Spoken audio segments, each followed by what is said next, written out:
33 ఏళ్ల లీజ్కి తీసుకుని దానికి కట్టారు. దాన్ని ప్రైవేట్ స్థలంలో నా కొన్ని లాక్కొని ఓకే పబ్లిక్ డబ్బులతో అదే ఇప్పుడు నేను లెక్క తేల్చాల్సింది మీరు ఇదే.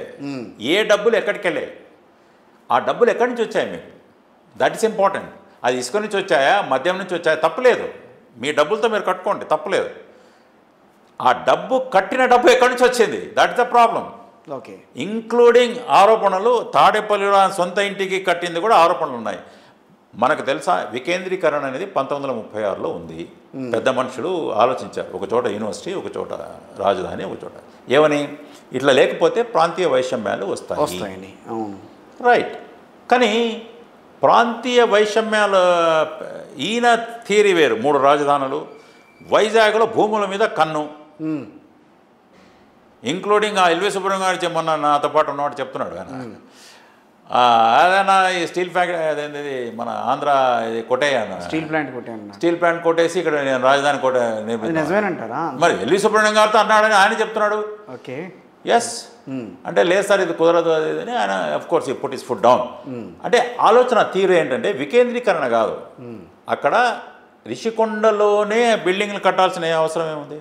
యూ టేక్, ఇప్పుడు మీరు పొదుపు పాటించాలా, ప్రజా డబ్బు, ఏదో ఒక ఆఫీస్ తీసుకోండి ఒకవేళ మీకు అక్కడ మీకు ఇంట్రెస్ట్ ఉంటే.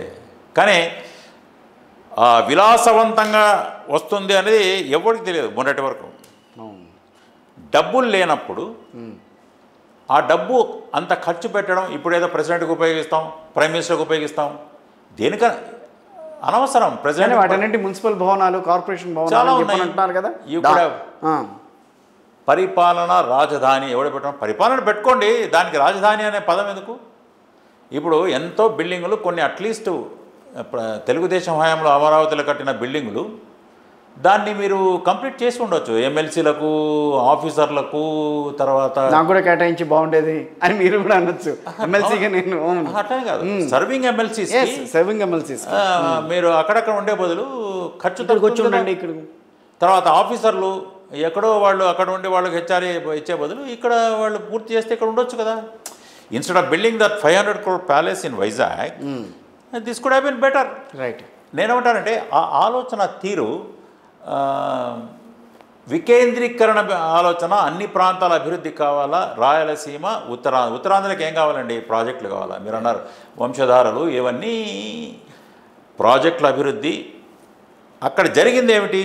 ఇప్పుడు అన్నీ అసైన్ ల్యాండ్స్ ఆయన కొట్టేశారు, కడప గ్యాంగ్స్ దిగాయి, ఇంక్లూడింగ్ చీఫ్ సెక్రటరీ గారి మీద కూడా ఆరోపణలు రావడం అనేది.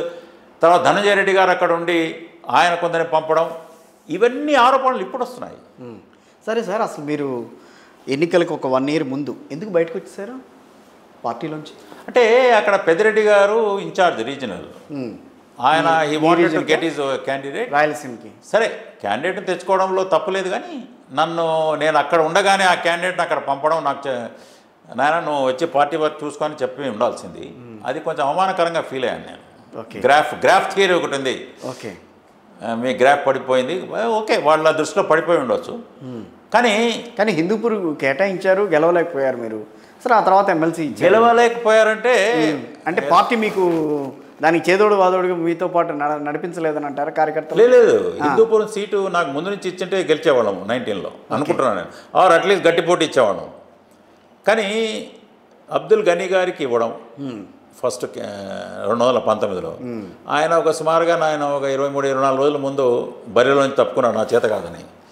నన్ను I was last night watchman batsman లాగా నన్ను పంపడం, నేను ఐ వాజ్ రష్డ్. సరే, లోకల్ పరిస్థితులు కొందరు అక్కడ ఆశాభావాలు ఉండడం, వాళ్ళు సరిగా సరే ఇవన్నీ నేను ఓడిపోవడం జరిగింది. నేను కూడా ఇన్ఛార్జ్గా ఉంటానని కోరుకోలే, మీరు ఉండాలా, మీరే క్యాండిడేట్ అన్నారు జగన్మోహన్ రెడ్డి గారు.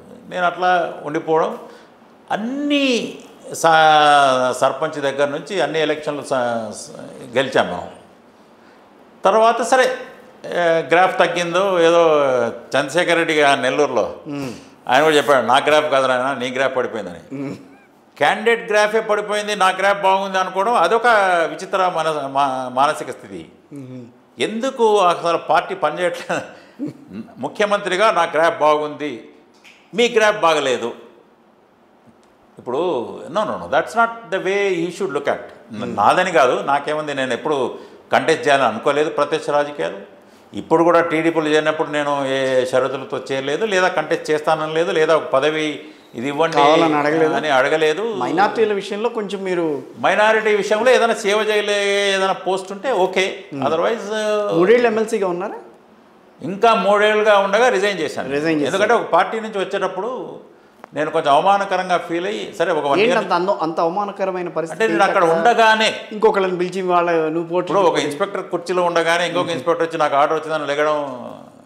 ఇప్పుడు కిషోర్ గారు ఇక్కడ ఉన్నారు, లేదు నువ్వు ఈరోజు ఇంటర్వ్యూ చేయాలా, మీ ఎండి గారు పిలిచి నువ్వు ఇంటర్వ్యూ చేయడానికి వీల్లేదు, యూ ఫీల్ హర్ట్.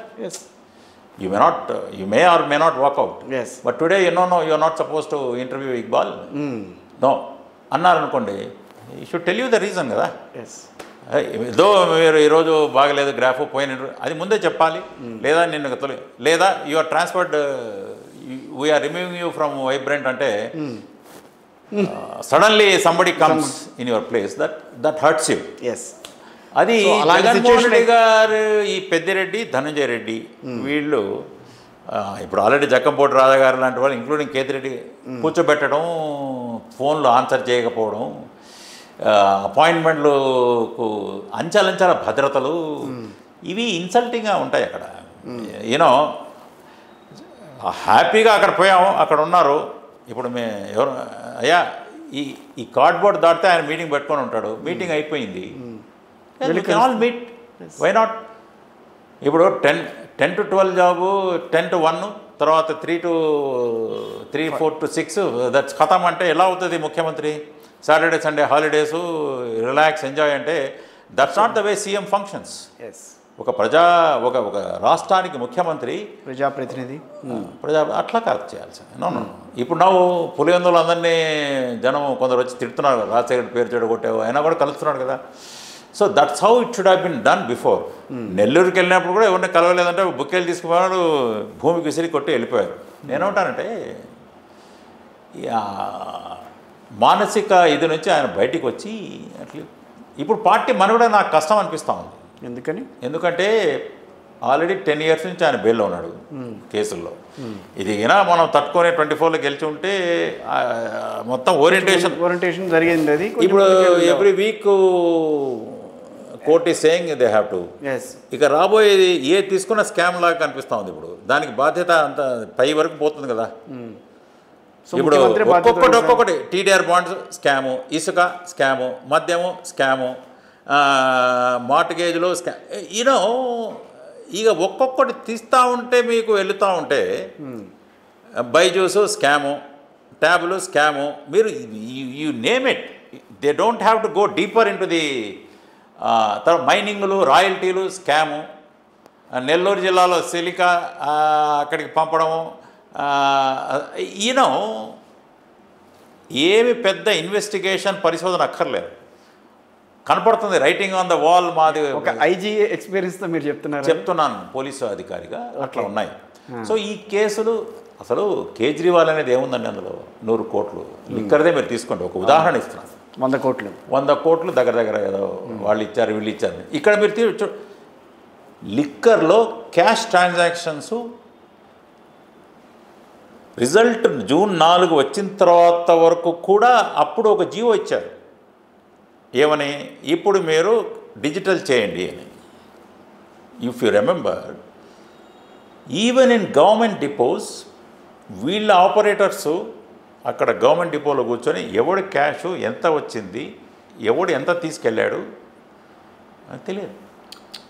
లిక్కర్ ఇప్పుడు అదే అయిపోయింది. తర్వాత ఇసుక 700 కోట్లు మాకు బాకీ ఉన్నాడు, వాడు జేకే వెంచర్సా ఎవరో, ఎంత పోయింది ఎవరికి తెలియదు. So that's how it is. So I think it's tough for the party to survive. ఒకటి వైలెన్స్ అనేది ఉండకూడదు. మొన్న కొడితే ఆయన ఏదో చెప్తున్నాడు, కానీ వైలెన్స్ అయినప్పుడు ఈ 5 ఏళ్ళు ఇంక్లూడింగ్ చంద్రబాబు గారి మీద రాళ్ళు వేసినప్పుడు కూడా సమర్థించారు. రాకుండా పొంగనూరులో పెద్దిరెడ్డి ఆయన అనుచరులు రాళ్ళు వేశారు, నువ్వు ఈ దారి రావడానికి లేదు, అతను బోడే రామచంద్రం రావడానికి లేదు, రాళ్ళు, అసలు హింస. తర్వాత 307 మళ్ళీ వీళ్ళ మీదనే. సరే వాళ్ళు చేశారు కాబట్టి వీళ్ళు చేయాలని నేను చెప్పాను, కానీ ఈ సంస్కృతి అనేది ఆంధ్రప్రదేశ్కి మంచిది కాదు, ఫుల్ స్టాప్ పెట్టాలి. నేను కూడా అనుకుంటున్నా రాజశేఖర రెడ్డి గారి విగ్రహాలు పగలగొట్టడం ఇవన్నీ మంచిది కాదు, సమయం పాటించాలా, ఇది మంచిది కాదు. కానీ ఒకటి, ఇప్పుడు ప్రెజర్ కుక్కర్లో నుంచి నిర్బంధం బయటకు వచ్చి కొంచెం రియాక్షన్ వచ్చిన మాట వాస్తవమే, కానీ ఇప్పుడు ఆగాలి, అది రైట్, ఆగాలి. సరే, ఇప్పుడు మీరు సి రామచంద్రయ్య గారు ఇద్దరు కలిసే పార్టీలోకి వెళ్ళారు, ఇద్దరు మళ్ళీ ఒకేసారి బయటకు వచ్చారు. ఆయనకి మళ్ళీ పదవి వచ్చింది, మీకు మాత్రం రాలేదు. దానికి మీరు ఏమన్నా? లేదు, అంటే ఆయన ఎమ్మెల్సీ అవ్వగలిగారు, మీరు ఎమ్మెల్సీ కాలేదు, రైట్.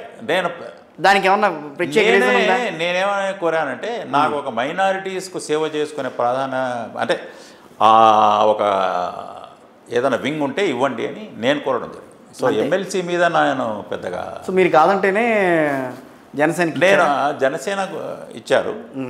నాకు ఎమ్మెల్సీది పెద్ద ఫోకస్ నేను పెట్టలే, నేను దాన్ని అడగలే కూడా.